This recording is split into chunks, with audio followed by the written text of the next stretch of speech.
Hello students, last video में हम पढ़ चुके हैं बायो-सेवर्ट लॉ की सारी एप्लीकेशंस हमने स्टडी कर ली हैं। अब हम न्यू टॉपिक पढ़ेंगे ampere circular law. First chapter में जैसे आपने पढ़ा था, जो कूलम्ब्स लॉ होता है उसका एक उससे रिलेटेड जो उसकी जो एक ट्रांसफॉर्मिंग फॉर्म थी, जैसे गॉस लॉ थी, ठीक है। तो ऐसे ही यहाँ पर बायो-सेवर्ट लॉ की हमारे पास एक फॉर्म होती है जिसे हम एम्पियर सर्कुलर लॉ कहते हैं, तो उसकी स्टडी हम करते हैं। तो यहाँ मैं हेडिंग डालता हूँ ampere circular law.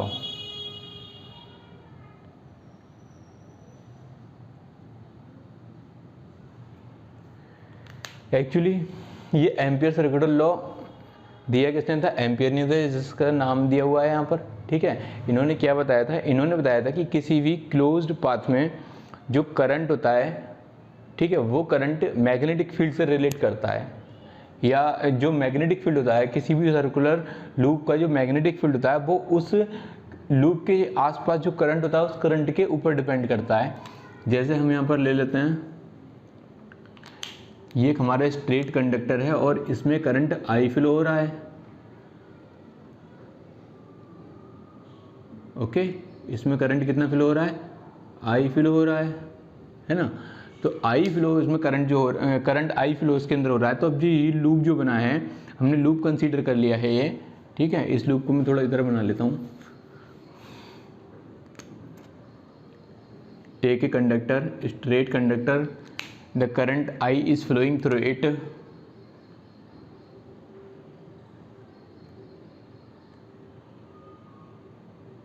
And it is a loop.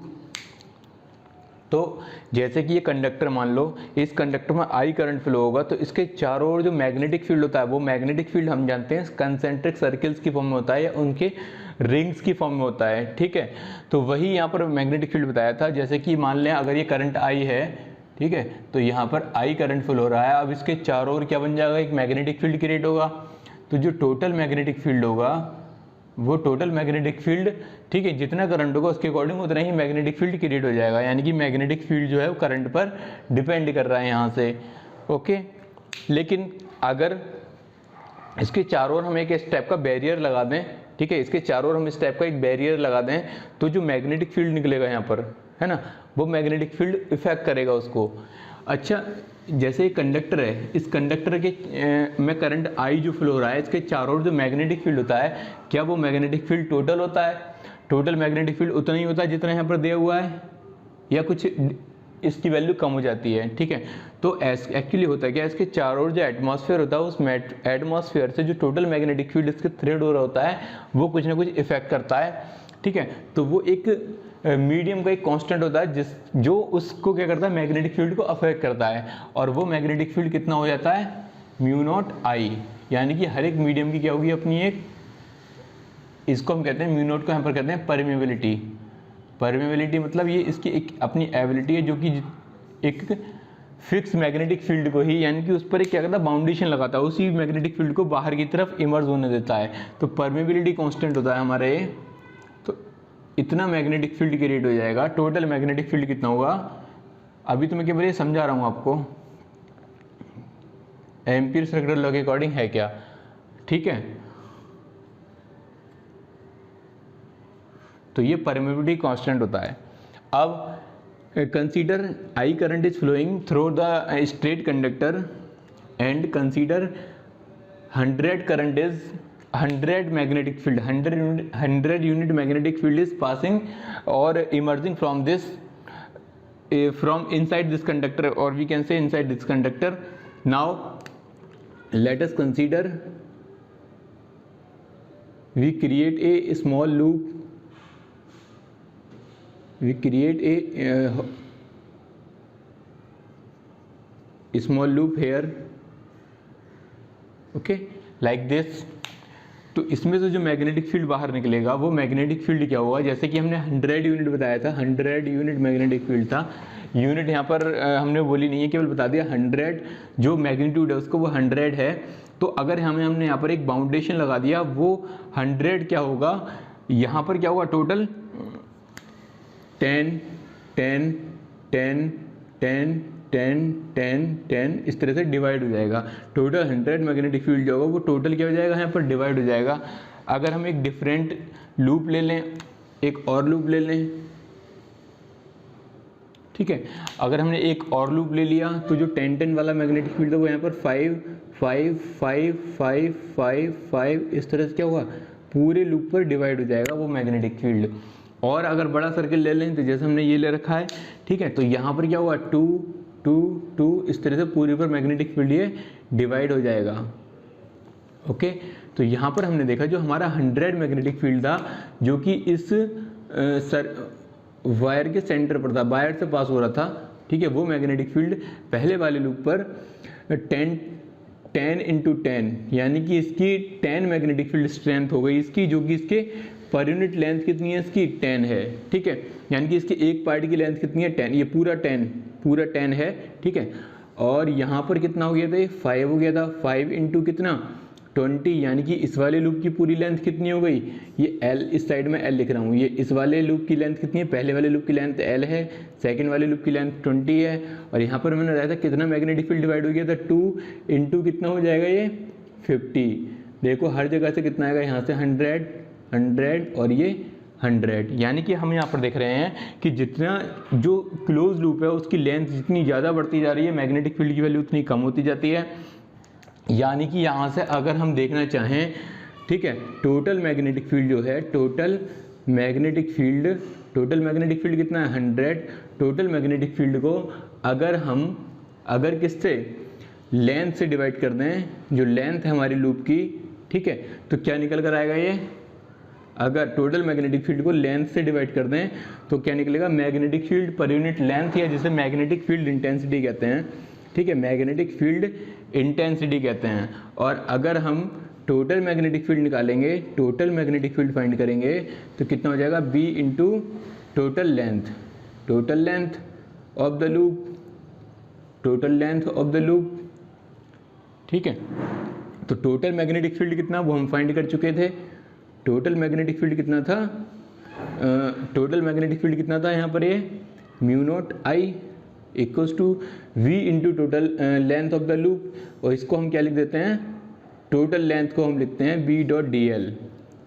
तो ये हमारा इस तरह से एम्पियर सर्किटल लॉ क्या कहलाता है, मतलब line integral of magnetic field is mu naught times of the total current, है ना। इसको मैंने एक डिफरेंट वे से मैंने आपको समझाया है, वैसे डायरेक्टली यहाँ पर समझा देते हैं हम क्या, कि किसी मैग्नेटिक फील्ड का लाइन इंटीग्रल क्या करंट के म्यू नॉट टाइम्स होता है, लेकिन एक्चुअली ये है क्या, यानी कि अगर आप जितना एक क्लोज लूप ले लेते हैं, उस क्लोज लूप में जितना भी करंट होगा, उस क्लोज लूप में जितना भी मैग्नेटिक फील्ड होगा, वो मैग्नेटिक फील्ड उस लूप के लेंथ पर डिपेंड करता है, यानी कि उस लूप के पर यूनिट लेंथ पर क्या होता है, इक्वली डिवाइड होता है, हर एक एरिया पर बराबर क्या रहता है, मैग्नेटिक फील्ड डिवाइड हो जाता है, ठीक है, जो कि टोटल करंट का कितना टाइम्स होता है, म्यू नॉट टाइम्स होता है उस लूप के इनसाइड भी। ओके, तो यहाँ पर इसको हम कहते हैं क्या है, magnetic field, line integral of magnetic field. तो इसका स्टेटमेंट में लिखता हूँ क्या है, एम्पियर सर्किटल लॉ का स्टेटमेंट, तो देखते हैं यहाँ पर क्या है, the line integral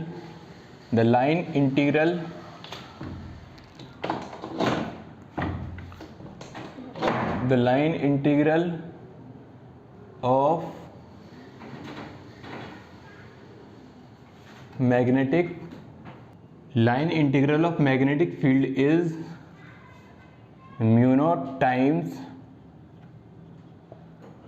of the total current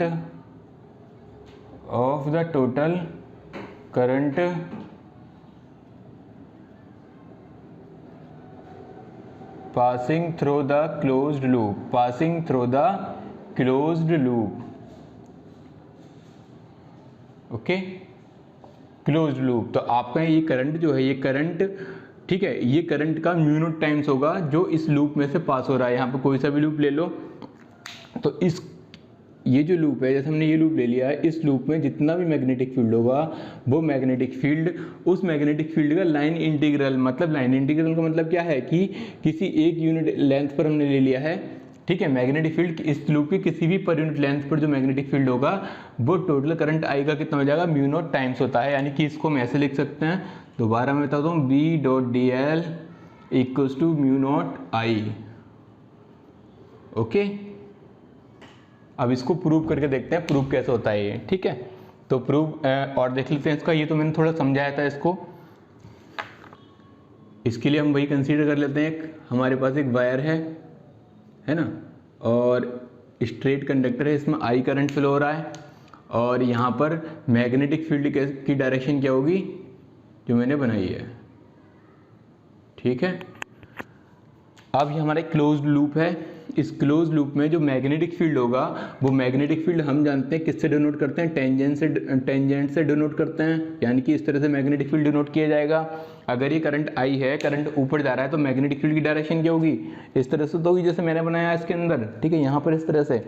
तो यहाँ पर मैग्नेटिक फील्ड एक टेंजेंट से डिनोट किया था, टेंजेंट से डिनोट कर दिया हमने यहाँ पर। लेकिन ये पूरे लूप की लेंथ कितनी मानी हमने, L। इसका स्मॉल एलिमेंट कितना हुआ, DL, और DL एलिमेंट भी टेंजेंट से डिनोट किया जाएगा इस तरह से, है ना।